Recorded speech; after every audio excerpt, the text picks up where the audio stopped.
My name is Ruby, and I'm 26 years old. I don't have a full-time job and have mostly kept to myself since middle school. I went to high school briefly but dropped out, so I only finished middle school. Since then, I've been living with my parents, working part-time jobs, and doing freelance work from online ads. I have an older brother named James who is 3 years older than me. He's very different from me. He's good at sports, has lots of friends, and is outgoing. James never wanted his friends to know about me. He never brought them home, and if we bumped into each other and his friends in public, he would ignore me. I accepted this and saw it as someone else's problem. Once James went to college and moved out, I stopped worrying about it. Then he started talking about getting married when he turned 29. It wasn't a surprise.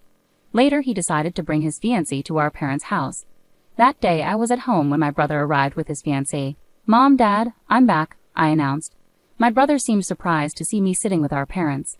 "Sorry to interrupt," his fiancée said politely as she entered, unaware of my brother's reaction. When she greeted me with a puzzled look, I could tell she was silently asking my brother, "Who is this?" He probably hadn't mentioned me to her. "My name is James's mother," my mom introduced herself, and my dad.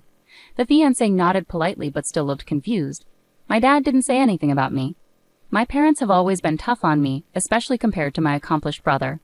When we were young, they used to say things like, "Your brother can do it, why can't you?" But things changed as we got older. Eventually, they even started calling me a burden. It seemed like they planned to ignore me during this meeting too. "I'll go get some more drinks," my mom said as she got up. She whispered in my ear, "Why are you here? Go back to your room." I had come to this gathering hoping to connect with my family in my own way, but it seemed to be going wrong. Despite that, I couldn't just leave, so I stayed where I was. My brother's fiancée introduced herself as Emma. She was my age, 26, and very beautiful and elegant. She gave off a vibe that made me feel like I shouldn't talk to her casually. My brother seemed irritated. He probably didn't want me there. He introduced Emma to our parents, but he completely ignored me. I felt invisible. After discussing their upcoming wedding, the conversation turned to lighter topics. However, my brother continued to act as if I didn't exist. Then James asked, "So, Ruby, what do you do these days?" Before I could reply, my brother cut in, "Never mind, Emma, you don't need to talk to her," he said firmly. Emma looked visibly surprised. "Oh, okay," my mom quickly added, "Don't worry about it." "Yeah, don't worry. She's just a distant relative," my dad remarked, and that was the final straw for me. A stranger, huh? I thought. It seemed like reconciliation was never an option from the beginning. The meeting ended as if my presence didn't matter. Whether I was there or not, my brother and Emma soon got married and started building their own house to live in. My brother works at a well-known company and has a good income despite still being in his 20s. Emma decided to be a stay-at-home wife and quit her job. When my brother's house was finished, we received an invitation to their housewarming party. It was going to be a small gathering with Emma's relatives and my brother's bosses. My mom fretted, "Oh, it's done already. Time flies. We need to pick out a nice housewarming gift." My dad shrugged and said, "We're family, it doesn't have to be anything fancy," as he casually set aside the invitation. Only my parents' names were on the invitation, mine was missing. My mom seemed to notice but still asked, "Ruby will be coming too, right?" I wasn't sure what to make of it. They hadn't exactly introduced me well at the last gathering. "It's okay if I'm not invited," I declined, but my mom insisted, "No, you're coming.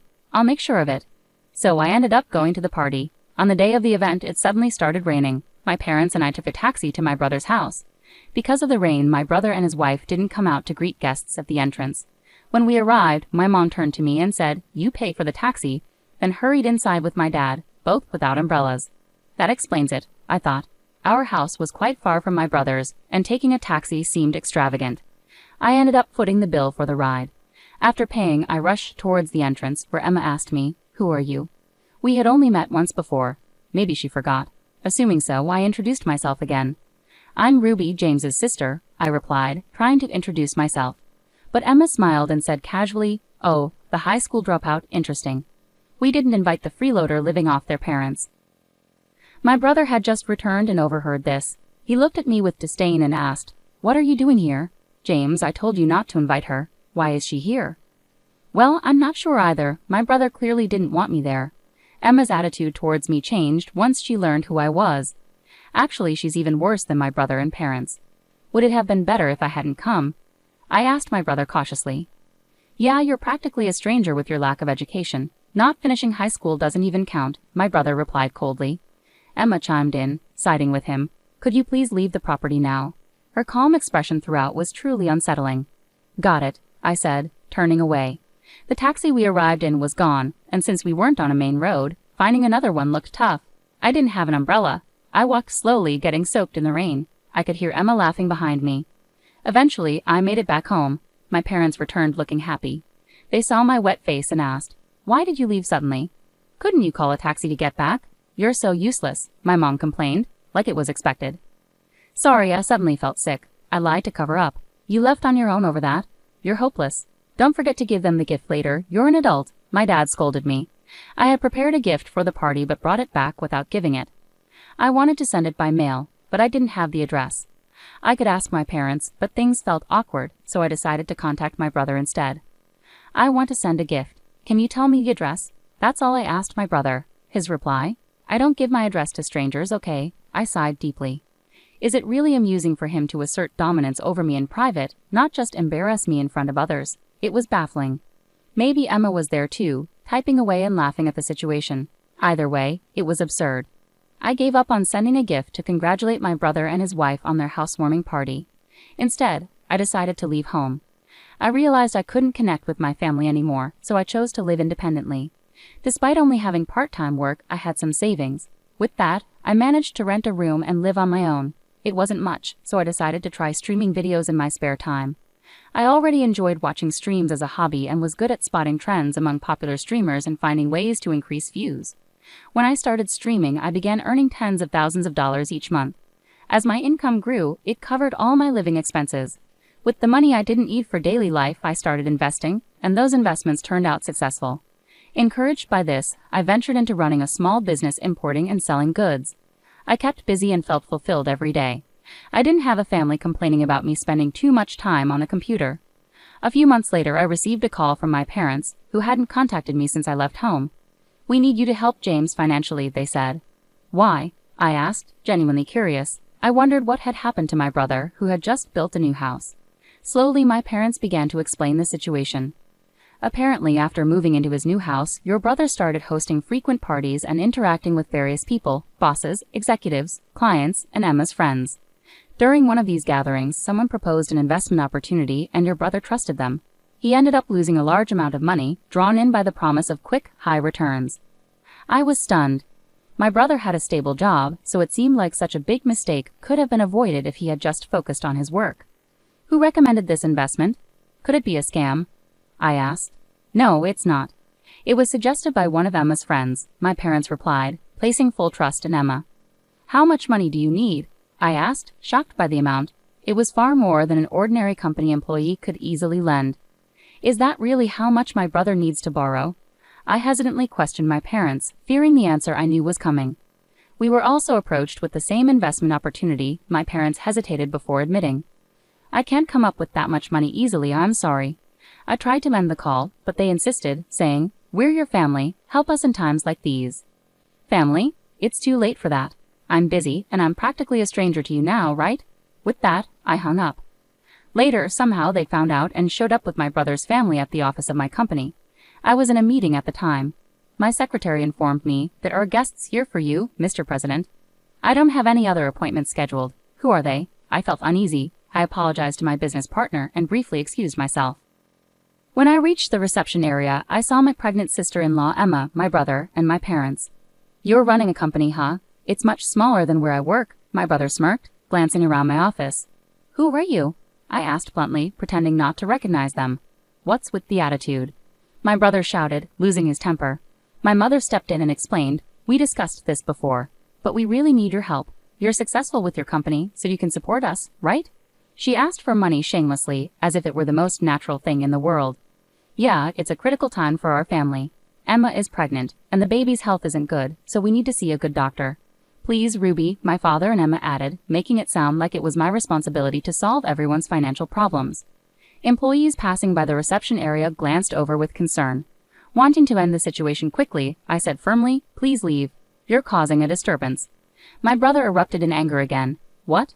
We're a disturbance? We came all this way and that's how you talk to your family," he yelled. The employees stopped to listen, facing them. My brother started causing a scene. "Do you all know she dropped out of middle school? She was a recluse? No good." He seemed determined to humiliate me into giving him money. However, the employees responded in a way my brother didn't anticipate. "We know. Everyone is aware of the president's background, including me. The president hires many people from similar situations. Is there an issue? One of my employees responded calmly. My brother, who usually socializes only with highly educated and wealthy individuals, seemed taken aback and stumbled over his words. Well, my father began. What a sorry excuse for a company, just a gathering of misfits. My brother joined in. Exactly. Companies that do business with a place like this can't be any good either, he shouted loudly. At that moment, the president of the company I was meeting with stepped out of the reception room, having heard the commotion. My brother's expression turned blank, then pale as he faced the man. The president approached him directly. What's the matter, James? Emma asked my brother. Idiot, don't say my name, my brother whispered urgently to Emma, but it was too late. James? Oh, it's you, the company president said as he walked up to my brother. You are the guy who manages the division at Mr. Long's company, right? We greatly appreciate your company's services. It turned out that his company was also a client of my brother's business. My brother was visibly sweating, his face flushed with embarrassment. Well, I suppose we're not that memorable since we're not a big company, my brother faltered when the president turned his own words against him. He visibly froze. Sensing the tension, my father, mother, and Emma fell silent. Ignoring them, I apologized to the president again, determined to defuse the situation. I'm sorry for taking up your valuable time. I'll ask them to leave. Oh, are you sure? I have time today, so I don't mind waiting. Your family is important, the president offered. No, they're not my family, I asserted, glancing at my parents and brother's family. They're complete strangers. Following that, my parents and brother's family were escorted out of the company. Perhaps stunned by the president's unexpected intervention, they left quietly. Curious about how my business became exposed, I decided to investigate. It turned out Emma was the catalyst. She had a friend who was well connected in investment circles and always kept informed. This friend came across information about a young woman in her 20s who was gaining recognition as a skilled trader and company owner. Emma was shocked to see a photo of this woman in the media and realized it was her husband's sister, whom she had heard was a middle school dropout. Emma shared this discovery with my brother and parents, suggesting they approach me for financial help. When their attempts to reach me during the day went unanswered, and I didn't return their calls about money, they showed up at my company. Since I had been treating them as strangers, I decided to distance myself from them. However, my curiosity led me to look into Emma's friend who had been involved in my family's financial troubles. To my surprise, that friend turned out to be Emma's ex-boyfriend, and it appeared they were still connected in some way. The situation with Emma turned out to be even more shocking. The child she was carrying wasn't my brother's but actually belonged to the investor she had been involved with. No way! My brother was devastated, understandably so, as everything had been based on lies. It became apparent that she had been manipulating several men for money under the guidance of her ex-boyfriend. Naturally, my brother and Emma divorced, and both of them are now in police custody. Unfortunately, the money lost in the investment won't be recovered anytime soon. Following the incident at my company, my brother's career took a downturn. Despite being in his 20s, he was moved to a less prominent department and eventually resigned, likely frustrated by the financial troubles and personal turmoil. As for my father, he faced repercussions after the president witnessed him losing his temper with a subcontractor at work. An investigation into his behavior led to his termination. It came to light that he had a history of belittling those without higher education, similar to how he used to treat me. So both my brother and father ended up losing their jobs. Despite their decreased income, the former family still tries to contact me, suggesting we live together again. With everything that happened, we're still family, right? They try different tactics to cling to me, but my response remains consistent. I don't know you. You're complete strangers to me. I have no intention of giving any other response in the future. I've made sure they can't enter my company's building anymore, so they can't force their way in.